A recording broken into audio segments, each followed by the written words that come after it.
Cara, tava dando uma olhada na coletiva do Rogério Ceni e, mano, eu falei, vou levar ele pro canal, levar pro pessoal pra gente ouvir, né, a fala dele aí sobre o Palmeiras de Abel Ferreira e sobre o Estevam também, uma fala bem interessante. E uma comparação pesada aí, a gente vai ver aí. Eu acho muito bom trazer essas coisas aqui pro canal, tá? Eu sempre falo, né? Da bolha fora, Palmeiras também, da percepção deles do nosso time e de um cara que sabe muito, né? Eu sei que às vezes o pessoal não gosta do Rogério porque, né, um ídolo São Paulino e tudo mais. E é São Paulino, né? A gente sabe disso.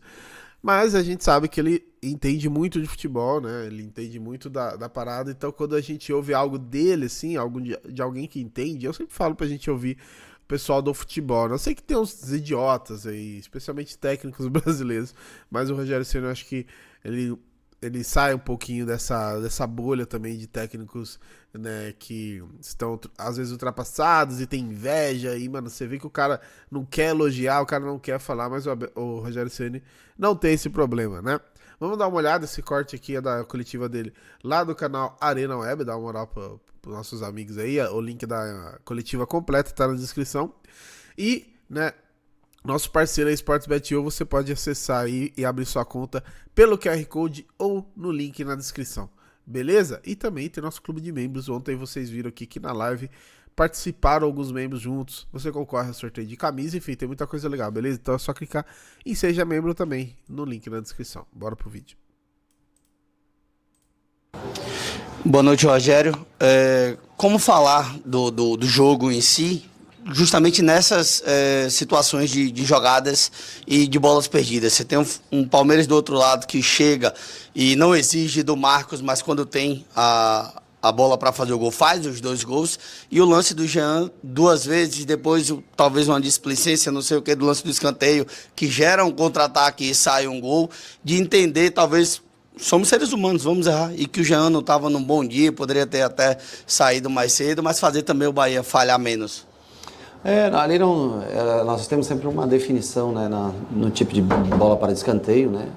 Quando a bola sobra, nós temos que finalizar o lance. Então, ou com uma finalização a gol, uma bola longa, uma volta de cruzamento para uma segunda bola, né? E ele foi infeliz, deu azar.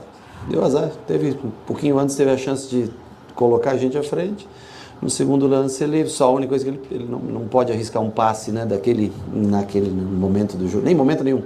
Bola no rebote, ela tem que ter um destino mais longo e uma finalização a gol. Mas repito, é do jogo.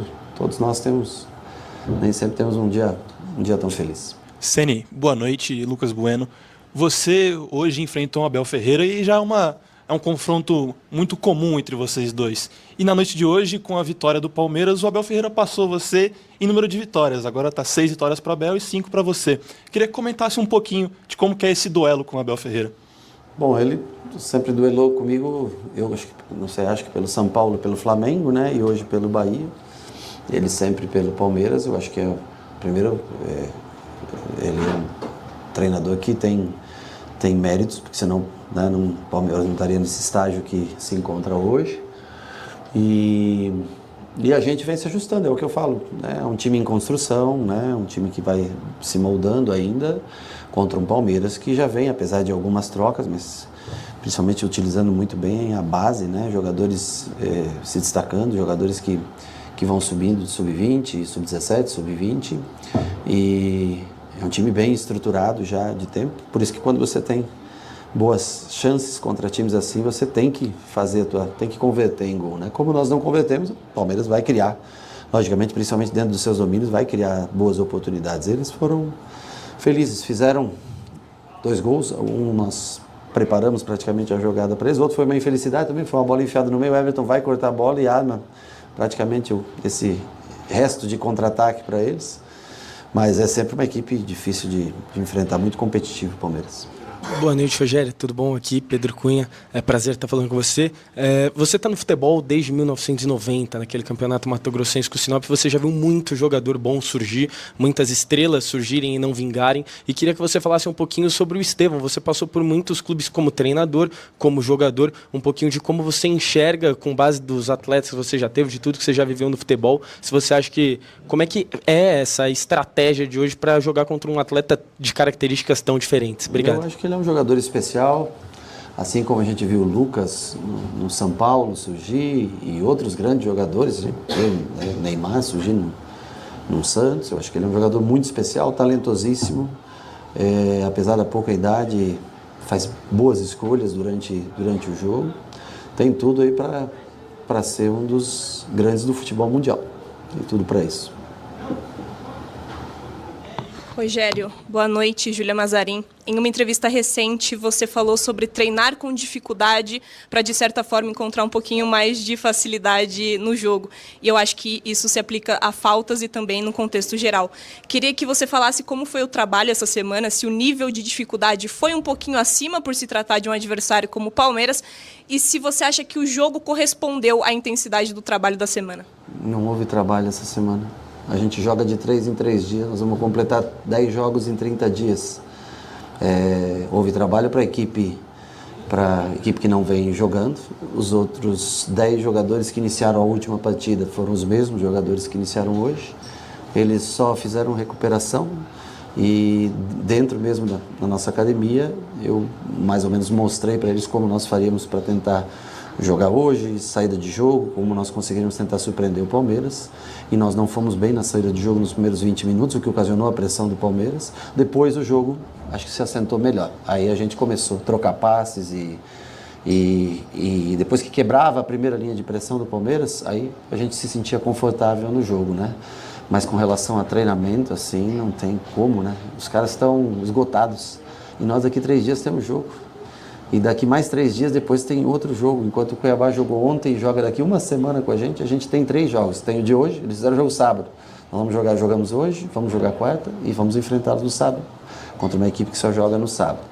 Tá? Então você tem que, aí você tira, não tira, mantém, não mantém, corre risco de lesão, não.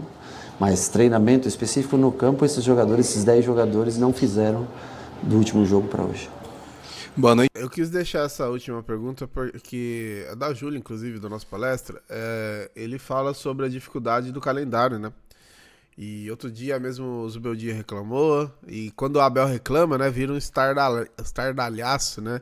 Mas é um problema de todo mundo, e é legal quando a gente... É legal sim, né? Era o ideal ninguém reclamar, mas... era o ideal não ter que reclamar, né? Mas você vê que é um problema que pega todos os times mesmo. E, cara... Você viu ele falando ali sobre o confronto direto com o Abel, né? Que ele sempre enfrentou o Abel, ele até falou, né? Uma hora no São Paulo, uma hora no Flamengo, agora no Bahia, e o Abel sempre no Palmeiras. Isso faz toda a diferença, né? Faz toda a diferença ter um trabalho ali contínuo, um trabalho longevo, que hoje o Abel é o principal, inclusive se tornou o técnico mais longevo da história do Palmeiras, né? Então, você vê como que faz a diferença. Ele falando sobre o Estevão, você viu? Ele comparou com o Lucas e com o Neymar.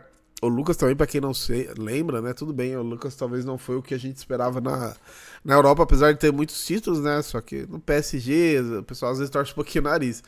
Mas ele surgiu muito assim, sobrando também, né? Igual o Estevão, nem parece que é moleque, parece que o cara já é experiente, e moleque é os caras que tá marcando ele. E o Neymar a gente lembra como era quando era novo, né? Então um cara que tava no futebol nessa época, o cara que acompanhou, que jogou contra, ou jogou a favor do Lucas, né? Como ele mencionou também, o cara fazer a comparação é interessante, porque às vezes a gente compara, e, mano, quando você compara, você, quando ele tinha essa idade, ele jogava com tanta facilidade quanto, né? Quer dizer que é melhor, que não é? A gente não sabe. A carreira do Neymar, por exemplo, é um absurdo, né? O Lucas também tem muito título na Europa, mas o Neymar, ele só pra vocês terem uma ideia, ele tem Libertadores e Champions League. Poucos jogadores têm isso, né? Ele, o Ronaldinho Gaúcho, tá ligado? Então, assim, é muito pouca gente que tem isso.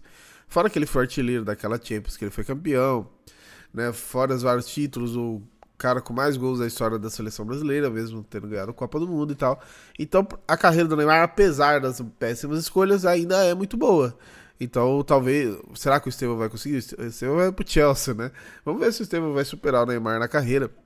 Mas uma coisa é fato, é maravilhoso ver o Estevão jogar, é sensacional. Então a comparação tipo de outros jogadores que com a mesma idade tinham a mesma facilidade, ela é super coerente, né? Sempre querer falar é melhor, pior, mas a comparação dessa facilidade mesmo com pouca idade.